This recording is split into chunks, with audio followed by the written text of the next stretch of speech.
Dear students, good morning. आप सबों का हार्दिक स्वागत है, अभिनंदन है। मैं गिरीश कुमार।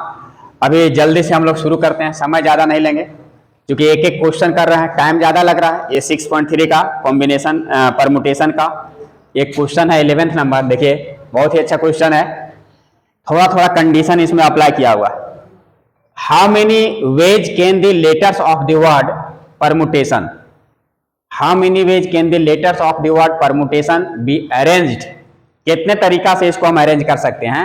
इफ दे, पहला क्वेश्चन, यहां इसमें 3 क्वेश्चन है। पहला दिया हुआ है कि if the words start with P and and with S. कहने का मतलब क्या है कि हम ये जो परमुटेशन है इसी को अरेंज करना है ना। पहला काम जो है हम बोले थे कि परमुटेशन में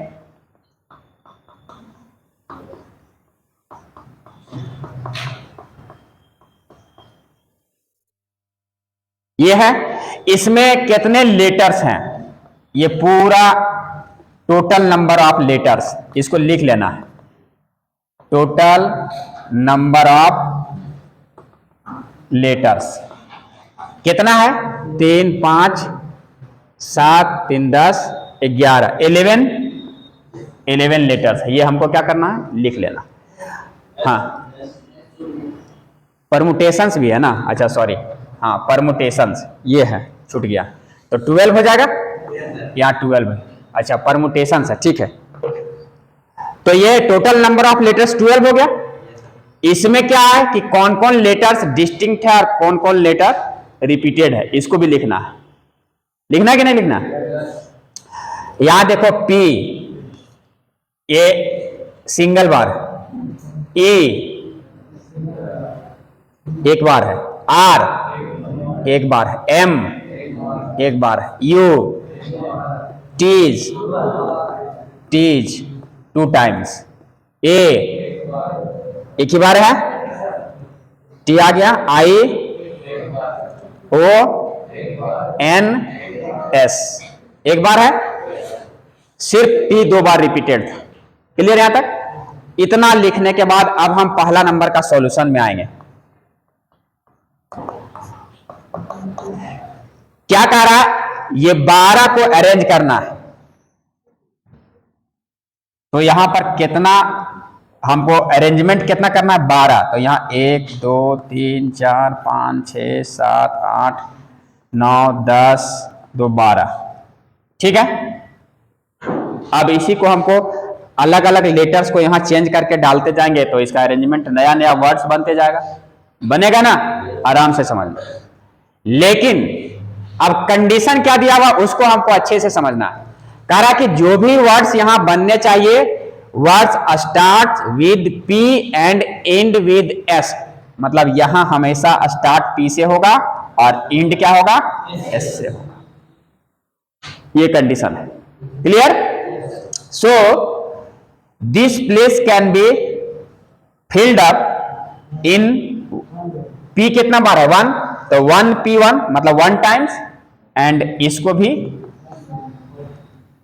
एक तरीका से 1 वेज, एक तरीका से इसको भर सकते हैं, एक तरीका से इसको भर सकते हैं। 12 प्लेसेज मेरे पास, 2 प्लेसेज भर गए, उसको हम भर दिए। अब मेरे पास कितना बचा, 10 प्लेस को हमको भरना। क्लियर? तो 10 तरीका। अब यहां पर 12 लेटर था, 12 लेटर्स में 2 लेटर्स हम यूज कर लिए, 10 लेटर्स बचा हुआ। तो 10 लेटर्स बचा हुआ, तो ये पूरा ये सब प्लेस को भरने का मेरे पास कितना तरीका होगा, 10p10, 10 में से 10। लेकिन यहां पर 2t जो है वो 2 टाइम्स रिपीटेड है, तो t को अगर हेर फेर करेंगे तो उसमें नया वर्ड कुछ भी नहीं बनेगा। तो इसलिए जो रिपीटेड है उसको फैक्टोरियल 2 से क्या करेंगे, डिवाइड कर देंगे। Okay, so the required number of arrangement, the number of ways या फिर the required number of arrangement is equal to, इतना सेंटेंस में लिख के यहां इक्वल टू, ये सब मल्टीप्लाई हो जाएगा तो 1 इंटू दिस मतलब एक्चुअल में आएगा ये 10p10 बाय फैक्टोरियल 2। ये 1 से मल्टीप्लाई करो या ना करो एक ही बात हुआ, ठीक है। इसलिए अब तुम लोग बच्चा नहीं है, डायरेक्ट करना। अब इसको सॉल्व करो, फैक्टोरियल 10 आएगा ये, है ना। क्यों? क्योंकि फैक्टोरियल n बट्टा n माइनस आर, तो 10 माइनस 10 मतलब 0, और फैक्टोरियल 0 का वैल्यू 1, इसलिए 10p10 ये रिड्यूस होके क्या आ गया, फैक्टोरियल 10, और ये फैक्टोरियल 2, है ना। तो इसको लिखेंगे 10 इंटू 9 इंटू 8, और कहां तक जाएंगे, हाँ, इंटू 3 इंटू 2 इंटू 1, और यहां पर बट्टा कितना है 2 इंटू 1, मतलब 2, ये कट जाएगा। अब बाकी चीज को यहां से इतना दूर को मल्टीप्लाई करके यहां लिख देना, this will be the answer, इतना वेज होगा। क्लियर? ये तो आसान था, यहां बात में आ गई। चलो आगे बढ़ते हैं। अब देखो यहां सेकेंड क्वेश्चन में करा कि वोवेल्स आर ऑल टुगेदर। अब हमको क्या करना है, 12 में से 12 को फिल करना है ना। 1 2 3 4 5 6 7 8 10 12, ठीक है, गिन लो यहां पर। लेकिन अब कंडीशन क्या रख दिया कि सारा वोवेल्स एक साथ आने चाहिए, ऐसा अरेंजमेंट हमको करना। तो यहां सबसे पहले परमुटेशन में टोटल नंबर ऑफ लेटर्स 12 है, और इसमें से हाँ टी जो है वो 2 टाइम्स है, और वोवेल्स कितना है, वोवेल्स की संख्या कितना है 5, E U A I O, total number of vowels 5। तो suppose we take vowels in one as a single thing, है ना। हाँ, ये पांचों वोवेल को हम सिंगल मान लिए, मतलब एक ही गांठ में इसको क्या किए, बांध दिए, 5 वोवेल्स को एक बना दिए। क्लियर यहां तक बात में आ रही है।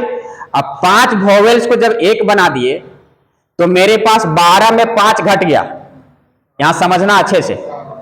12 लेटर्स थे, इसमें 5 वोवेल्स है, तो 5 वोवेल्स को माइनस कर दिए, 7 बचा। अब ये 7 और ये पांचों वोवेल को हम एक मान लिए, पांचों वोवेल को क्या किए हैं, एक, पांचों वोवेल को एक मान लिए, इसको बांध दिए। तो ये जहां जाएगा, जहां रखेंगे ये पांचों उठ के एक साथ जाएगा, क्योंकि वो बंधा हुआ।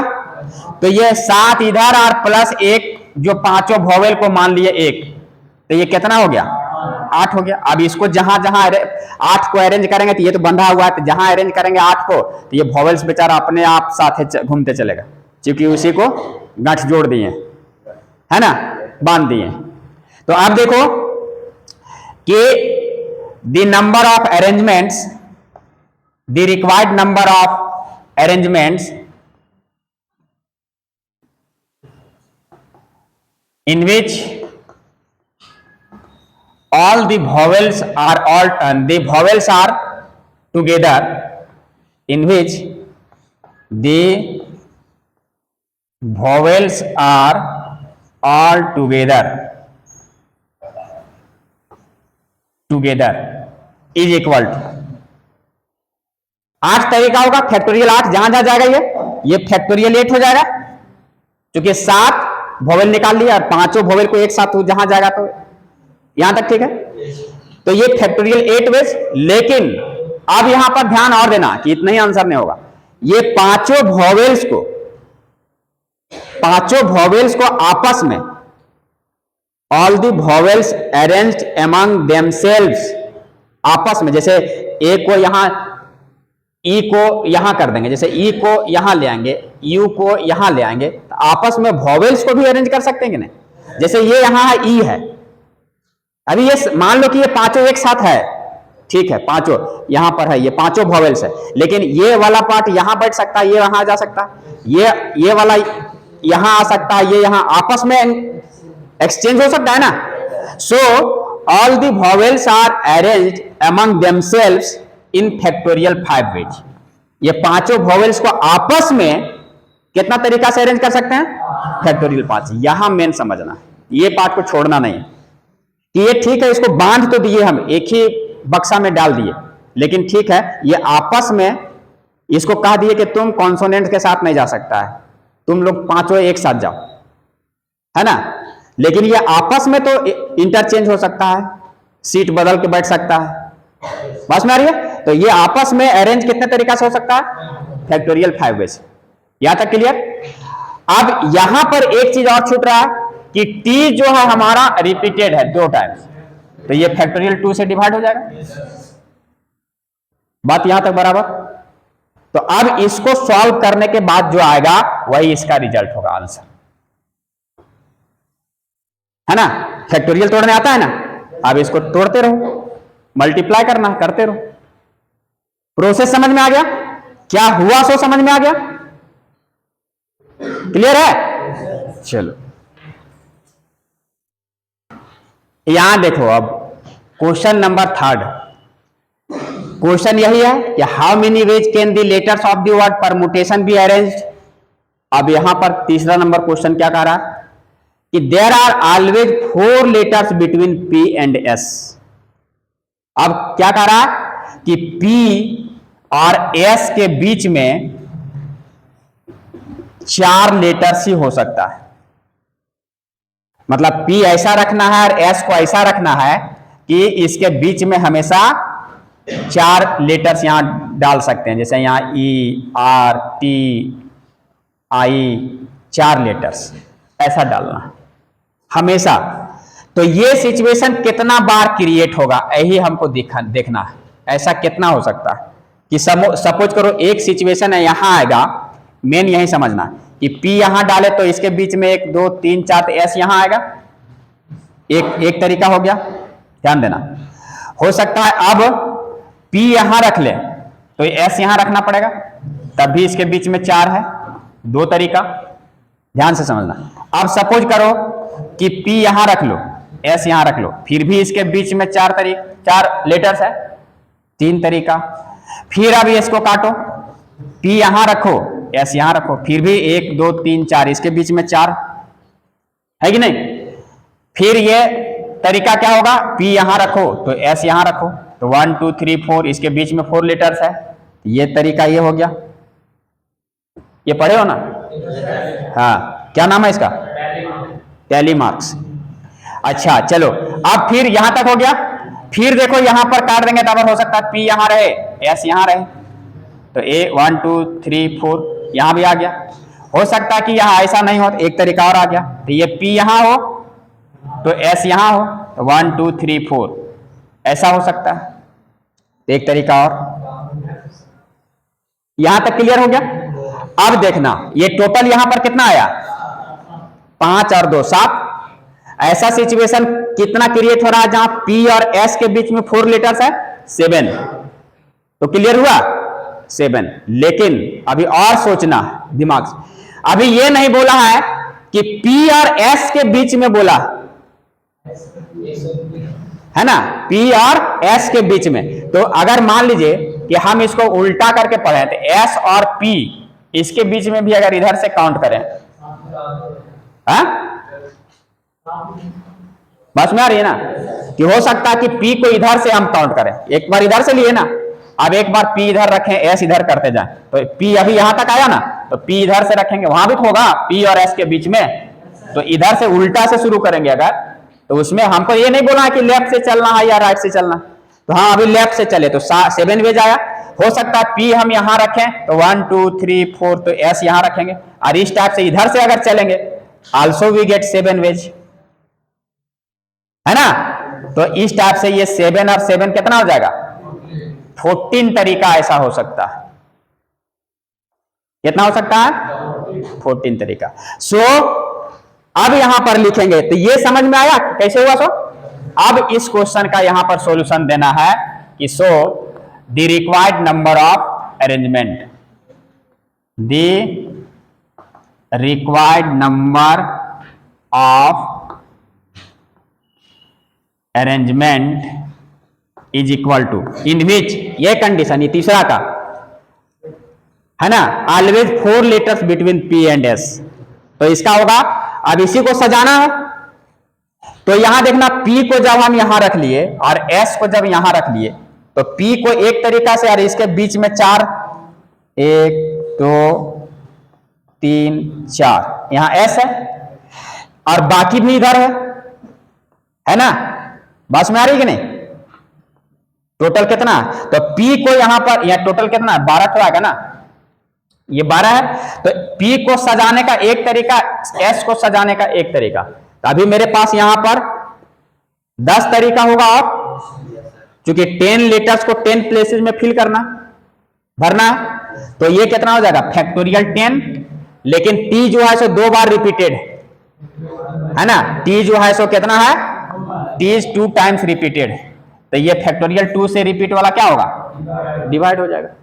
अब देखना P, ये टोटल हुआ, अभी एक तरीका हुआ कि PS यहां आया, तो ऐसा सिचुएशन कितना बार क्रिएट होगा? 14 टाइम्स। सो इसका रिजल्ट आएगा फैक्टोरियल 10 बाय फैक्टोरियल 2 इंटू 14 आया। अब इसको कैलकुलेट करके जो आएगा विल बी दी आंसर। यहां तक कंफर्म? तो सोचो कि एकदम छोटा छोटा क्वेश्चन रहेगा, लेकिन ये पूरा रीजनिंग और मतलब थिंकिंग बेस्ड रहेगा। थोड़ा सा सोचना है और उसके बाद जवाब देना है कि क्या क्या हो सकता है, पॉसिबिलिटीज काउंट करना है। ओके, ये 12 है ना, नहीं समझ में? फिर से समझो, ये अगर P हम यहां रखे तो इसके बीच में 4 लेटर्स होना चाहिए थे, 1 2 3 4, S यहां होगा, तो P यहां, S यहां, तो अभी एक तरीका इसके बीच में 4 आया, एक तरीका हुआ। अब समझो कि हो सकता है P को यहां रखते और S को यहां रखते, तो ये दूसरा तरीका होता है। फिर हो सकता है P को यहां रखते, S को यहां रखते, तो देखो इसके बीच में अभी भी 4 गो है, तो ये तीसरा तरीका हुआ। हो सकता है P यहां रखते, यहां हटा दो, आगे बढ़ा दो, इसको शिफ्ट यहां कर दो, इसको आगे बढ़ा दो, तो 1 2 3 4, यहां भी 4 है, ये चौथा तरीका हुआ। फिर हो सकता है कि P को आगे कर देते तो S को आगे कर दो, तो यहां इसके बीच में भी 4 है, तो ये 5वां तरीका हुआ। फिर हो सकता है P को यहां करते, S को यहां करते, तो 1 2 3 4, 4 लेटर्स इसके बीच में आ रहा है ना, ये 6ठा तरीका। फिर हो सकता है P को आगे बढ़ा देते थे, S को यहां कर देते, तो 1 2 3 4 गो आ रहा है, तो 7वां तरीका देखो, 7 गो आया, सिंपल सी। हाँ, तो ये इस टाइप से P और S के बीच में 4 रहना चाहिए, तो ऐसा कितना पॉसिबिलिटीज है? तो इतना है। अब फिर उल्टा हो सकता है कि यहां से करते शुरू, अब यहां से शुरू करते कि P यहां रखते, 1 2 3 4, S यहां रखते, फिर P यहां रखते तो S यहां रखते, है ना, इस टाइप से करते करते यहां भी 7 गो आएगा, तो ये 7 और प्लस 7 उल्टा साइड से 14 वेज, इसलिए ये 14 वेज यहां पर मल्टीप्लाई हुआ है। अभी कंफर्म? कोई परेशानी? नो। दोस्तों हम लोग कॉम्बिनेशन के बारे में पढ़ चुके हैं कि कॉम्बिनेशन मीन्स सिलेक्शन। सिलेक्शन अगर n थिंग्स मेरे पास है r, उसमें से r को क्या करना है? सिलेक्ट करना है। तो सिलेक्शन में क्या बताए थे कि वहां ऑर्डर जो होता है वो काउंट नहीं होता है ना। अरेंजमेंट परमुटेशन में ऑर्डर को टेकन इनटू अकाउंट, उसको काउंट में लाते हैं, लेकिन सिलेक्शन में चूंकि हम बता चुके हैं कि जैसे A और B 2 स्टूडेंट्स है, हम इसको एक दोनों लड़के को ले जाना है मार्केट, तो हम बोलेंगे कि आओ A बाइक में बैठो, पहले A को बैठाए फिर B को बैठाए, ऐसे 3 लॉर्ड अलाउड नहीं है, लेकिन हम यहाँ पर हम एग्जाम्पल दे रहे हैं, है ना। हाँ, तो पहले A को बैठाए और B को बैठाए, या तो पहले B को बैठाएंगे और A को बैठाएंगे, तो क्या कोई थर्ड पर्सन आया क्या? सिलेक्शन तो यही दोनों का हुआ, तो वहां पर ऑर्डर जो है सो मीनिंगलेस है, वहां ऑर्डर को काउंट में नहीं लेते हैं, तो दैट इज सिलेक्शन। ठीक है, ये बहुत सारा एग्जांपल हम बता दिए थ्योरी के टाइम में, तो हम समय नहीं लेंगे ज्यादा। अभी आप देखो, ये इसका फॉर्मूला होता है, देखना फैक्टोरियल n ये प्रूफ कर चुके हैं, फैक्टोरियल आर और एन माइनस आर, एनसीआर का ये फॉर्मूला होता है। इसका प्रॉपर्टी है कि अगर एन सी जीरो हम लेंगे तो इसका वैल्यू कितना आएगा 1। क्यों? क्योंकि फैक्टोरियल एन और आर के जगह जीरो और एन माइनस आर, तो एन माइनस जीरो मतलब ये एन ही आएगा, तो ये कट जाएगा ना और इसका मान 1 आएगा, तो टोटल 1 आ जाएगा। फैक्टोरियल 0 1 होता है ना, क्लियर? ये आंख मूंद के ये सब काम करना। एन सी एन, ये भी, इसका भी वैल्यू 1 आएगा, ठीक है?